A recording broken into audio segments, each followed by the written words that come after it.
আজকে এমন একটা আল্লাহর অলির মাজার আপনাদেরকে দেখাবো, যে মাজার শরীফটা অনেকেই হয়তো দেখেননি। তো এই মাজার শরীফটা কোথায় আছে, আপনারা কিভাবে যাবেন, তার মাজারের আশপাশটা পুরো এরিয়াটা আপনাদেরকে ঘুরিয়ে দেখাবো। চলুন ভিডিওটা শুরু করা যাক। এখানে যে সাইনবোর্ডটা দেখতে পাচ্ছেন, সোজা জগৎবল্লভপুর বটগাছিয়া, এবং বাম দিকে দেখেন ফুরফুরা শরীফ শ্রীরামপুর শিয়াখালা বোর্ডের মধ্যে দাগ দেওয়া রয়েছে। তো আমরা ঠিক সেই তিন মাথা রাস্তায় চলে এসেছি। এই তিন মাথা থেকে বাম দিকে ফুরফুরা শরীফ শিয়াখালা যাওয়ার রাস্তা, এবং সোজা গেলে এই যে দেখছেন বাম দিকে এটা ফুরফুরা শরীফ যাওয়ার রাস্তা, এবং সোজা গেলে আপনি জাঙ্গিপাড়া থানা হয়ে বটগাছিয়া, ডোমজুর, কলকাতা হয় যেখানে আপনি চাইবেন যেতে পারবেন। তো এই সোজা রাস্তা ধরে আমাদেরকে কিছুটা আগিয়ে যেতে হবে। সোজা রাস্তা ধরে বেশ কিছুটা আগিয়ে আসার পর আর একটা দেখবেন তিন মাথা রাস্তা পড়বে। এই যে দেখছেন ঠিক এই জায়গাটাই, এখানে একটা তিন মাথা মোড় পড়বে। এই তিন মাথা থেকে ডান দিকের রাস্তাটা চলে গেছে রাজবলহাট রহিমপুরের দিকে, এবং আমরা চলে যাব। তো আমরা চলে যাব সোজা রাস্তা ধরে। সোজা রাস্তায় কিছুটা এগিয়ে গিয়ে দেখবেন ডান দিকে জাঙ্গিপাড়া থানা পড়বে, এবং ওই যে দেখেন জাঙ্গিপাড়া থানার সাইনবোর্ড অলরেডি দেখা যাচ্ছে, এবং দেখেন জাঙ্গিপাড়ার একটা পুলিশ আধিকারিক রাস্তায় ঘোরাফেরা করছে। তো আমরা বেশ কিছুটা আগিয়ে চলে এলাম। আগিয়ে এসে দেখবেন বাম দিকে একটা ঢালাই রাস্তা চলে গেছে। ঠিক আমরা এখানটায় দাঁড়াবো, দাঁড়িয়ে যে দেখছেন একটা ভদ্রলোক বেরোচ্ছে।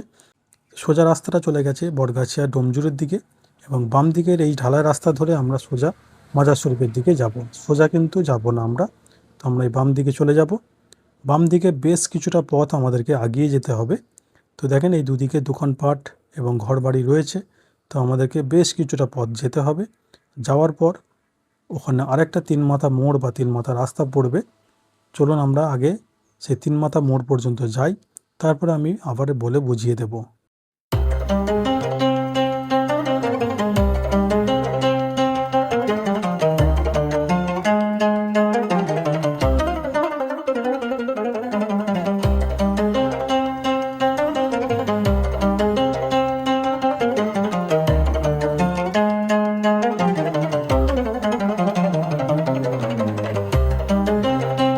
দেখেন এখানেও আরেকটা তিন মাথা মোড় বা তিন মাথা রাস্তা রয়েছে।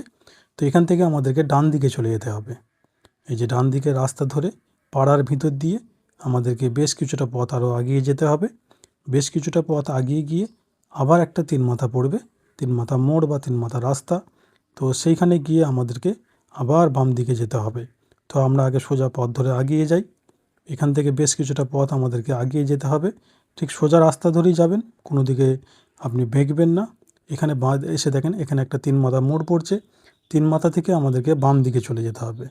বাম দিকে বেশ কিছুটা, এই যে দেখছেন বাম দিকে কিছুটা পথ ওই সোজা দেখা যাচ্ছে একটা বট গাছ। এই বট গাছের নিচেই কিন্তু হুজুরের মাজার। এই যে দেখছেন এটা একটা পুরানো বট গাছ। এই পুরানো বট গাছটা এখানে বহু বছর থেকে আছে। তো আমরা ভিতর দিকে চলে যাব।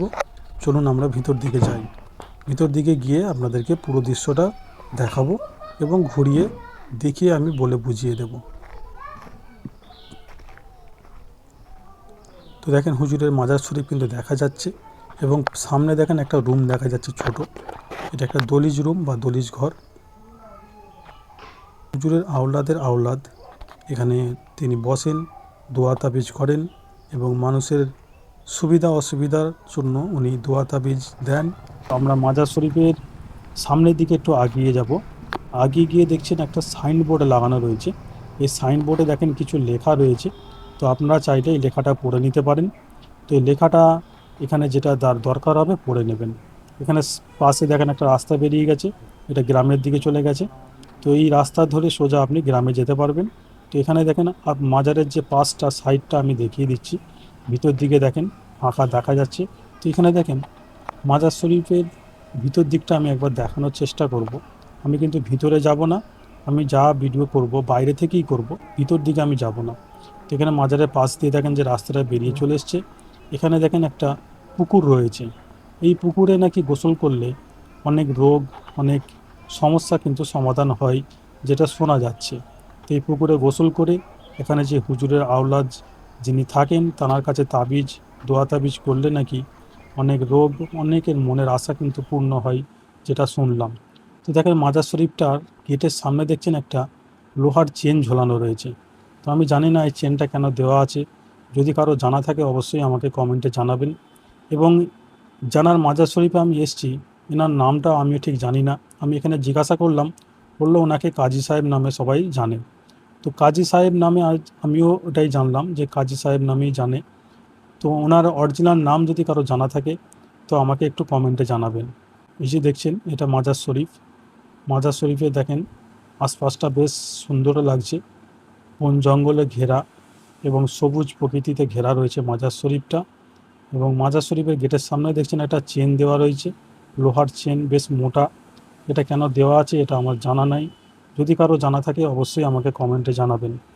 এবং মাজার শরীফের আশপাশটা আমি ঘুরিয়ে দেখিয়ে দিচ্ছি, আপনারা চাইলে এখানে আসতে পারেন, জিয়ারত করে যেতে পারেন। তো এই মাজার শরীফের গা দিয়ে আর একটা রাস্তায় পাড়ার দিকে চলে এসছে।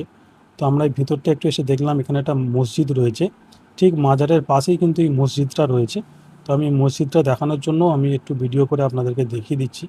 আপনারা এখানে চাইলে এসে নামাজ পড়তে পারেন। তো এই দেখছেন ওই যে মাজার শরীফ, এই মাজার শরীফের পাশেই কিন্তু মসজিদটা। ওই যে দেখেন মাজার শরীফ দেখা যাচ্ছে ভিতরে, মাজার শরীফের গেট, আর ঠিক পাশেই দেখছেন এই মসজিদ। তো এই মসজিদে আপনারা চাইলে এসে নামাজ পড়তে পারেন। যে মাজার শরীফের আশপাশটা পুরোটা আমি ঘুরিয়ে আপনাদেরকে দেখালাম। ভিডিওটা কেমন লাগলো অবশ্যই কমেন্টে জানাবেন, এবং হুজুরের নাম যদি কারো জানা থাকে আমাকে একটু অবশ্যই কমেন্টে জানাবেন। ভিডিওটা ভালো লাগলে লাইক শেয়ার করে আমার পেজটিকে ফলো করে নেবেন, আমার ইউটিউব চ্যানেলটাকে সাবস্ক্রাইব করে নেবেন।